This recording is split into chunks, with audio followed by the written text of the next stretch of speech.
What is going on, YouTube? It's your boy Mr. Random. We're gonna get this video started right away. We're gonna kick it off right away with just a couple of simple questions that I want you guys to just sit back and answer to yourself. First of all, you're gonna have to forgive the wind. It's like some weird sunny hurricane going on. I don't know what the hell's going on with the weather anymore, guys. We're all gonna die anyways. I want you guys to ask yourself these little questions, and if you answered yes to them, then this video is going to be just for you. Now, have you ever wished you can turn back the miles on your old Crown Victoria? Do you wish you can have better engine response? How about better miles per gallon and an overall healthier, longer lasting engine? Well then, stay tuned, just like I told you guys, because I'm going to show you guys how this little can do all of those things that I just mentioned and much more. That's right, because in today's video we're going to be using Seafoam on our Crown Victoria. Now, pretty much the point of Seafoam, and in case you're wondering, this literally isn't actual Seafoam, but the purpose of Seafoam is to pretty much it helps remove the intake valve and combustion chamber deposits that are held within your car. Now, this is pretty much an engine cleaner slash lube in a can. It's going to go directly through your throttle body. It's going to enter all of your cylinders, and the point of it is to actually clean up a bunch of gunk that has been building up in your engine for over many years. This Crown Victoria in specific has 130,000 miles, so you can imagine all the gunk and just overall nasty deposits that are in this engine right here. So with our Seafoam, actually what it's going to happen is it's going to help reduce catalytic converter odors. It's going to help restore power and pickup in your car. Your car is going to have a little bit better response overall. Remember, all that gunk and buildup and deposit is holding back your car from its full potential, especially accumulated over all those years. Now, in case you guys are wondering, will Seafoam hurt my car in any way? Absolutely not. Is Seafoam safe for your car?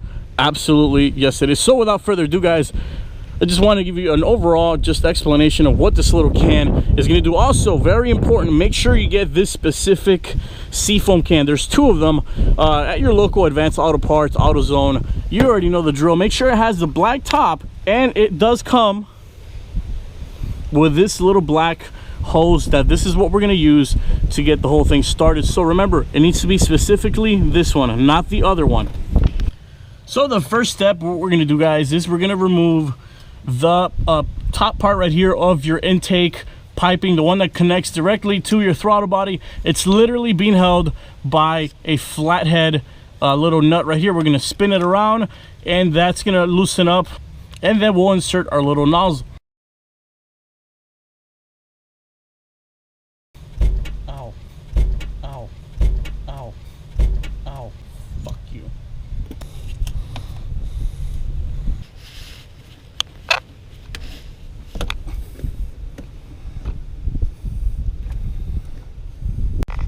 And now, once we've disconnected our intake piping that connects to the throttle body, we're going to take the most rounded part of the little red hose right here. You guys see how it's just the most rounded part? You guys see how it has like that little shape?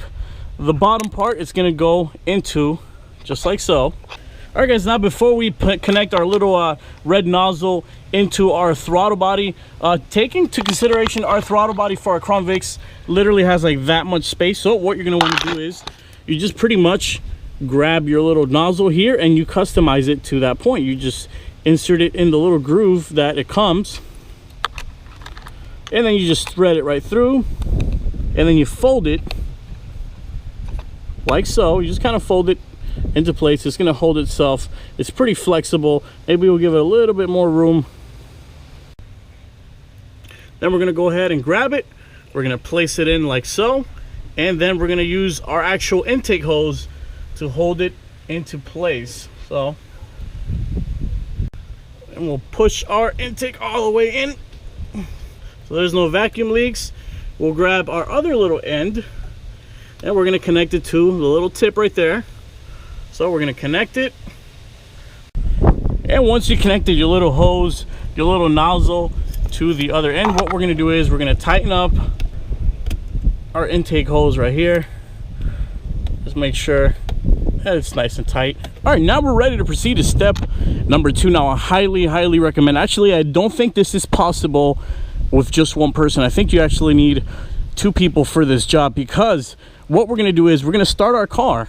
We're going to start up our Vic, and what we're looking for is for it to get to its normal heat, its normal operating temperature right here. You guys look at the heat gauge. We want it to be just a little bit higher than what it is. I've been driving the Vic today all day, so it's gonna rise up pretty quick. We just want it to get just slightly below the middle. That means that our Vic is at operating temperature, and that means that we're ready to go ahead and start the Seafoam treatment. All right, now this is the reason why I said you're gonna need 2 people, because for the next step, somebody needs to hold the RPMs between 1500 and 2000. So what we're gonna need to do is hold it in this position, not that high, right there. We gotta hold it at 2 grand RPM for 5 exact minutes. So you gotta have a timer and put 5 minutes to the T and hold it between 1500 and 2000 RPM while simultaneously holding down the bottle and spraying for 5 full minutes. So just to recap, somebody needs to be sitting here revving your car 1500, 2000 RPM, while at the same time you're over here.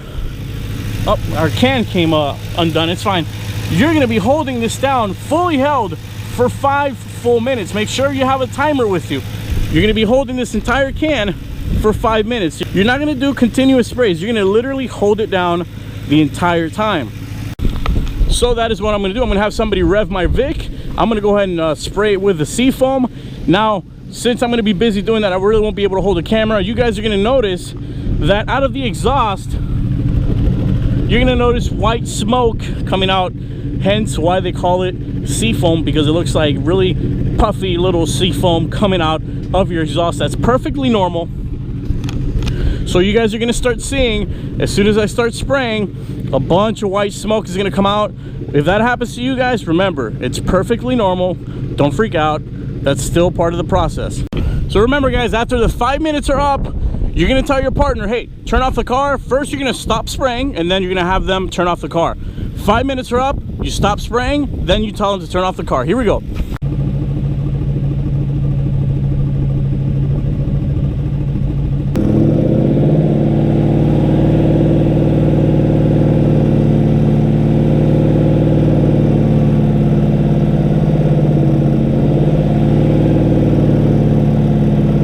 All right guys, so you stop spraying after 5 minutes, then you turn off the car. Then the next step is we're going to uninstall the little nozzle. The same process. We're just going to unscrew this little flathead hose clamp right here. All right guys, so once we took out the little red nozzle and we put everything back and tighten everything up, now the next step is we're going to turn on the car, and we're just going to let it idle for a little bit, maybe a couple seconds. You should start seeing some white smoke coming out of your exhaust. It's very windy out here today, so as soon as it comes out, the wind just blows it right away. And after that, we're going to rev the engine to 2000 RPM. We're just trying to clear out all the smog. We're trying to clear out all the grime, all the crud that's been stuck in inside our engine. And we're going to give the engine a couple of revs just to get rid of all that stuff.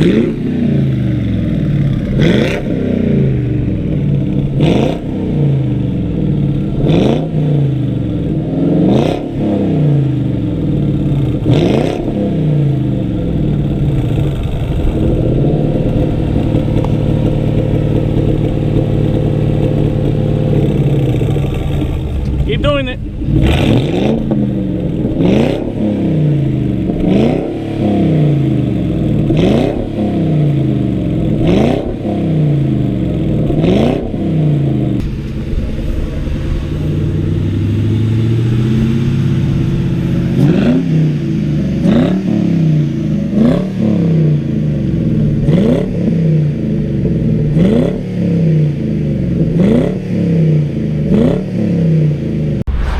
Alright guys, so one thing that might happen to your car, because I don't want you guys to freak out if this happens to you as well, is that your check engine light might come on when giving your car the Seafoam treatment. What happens is there's so much carbon that's been built up in your old engine, especially in one with this many miles. There's so much gunk and grime that's been built up, and the Seafoam gets rid of all of that. It literally cleans your engine, it cleans your valves. It's like leaves your engine like if it was like 5 or 10 years younger. So what's gonna happen is all that built up carbon is gonna shoot out your exhaust, and it's gonna be collected by your O2 sensors, and it might freak them out a little bit because it's way too much carbon that's coming out. So your engine's gonna throw a code.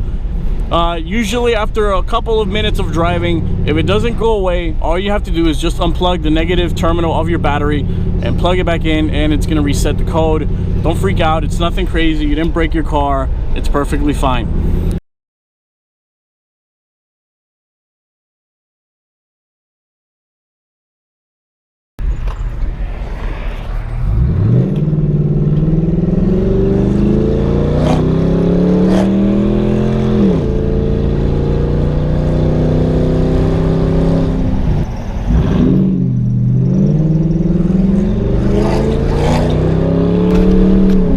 I will tell you guys something. The response, the throttle response on the car, it's ungodly. Watch this. It's literally like if this car just came out of the dealership. Watch this.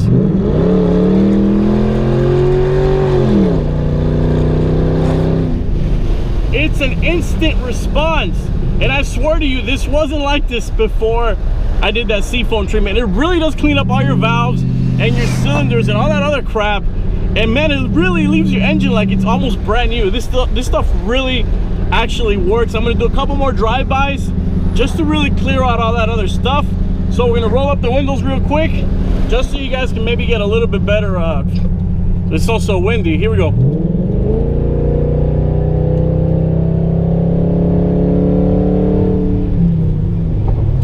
Oh, we got a red light. Perfect. Now all we need is for this car to kind of hurry up a little bit, and we might be able to do a nice little pull. Here we go. Oh my God, tires screeching with like 5,000 pounds of metal on this car. Holy crap. Woo!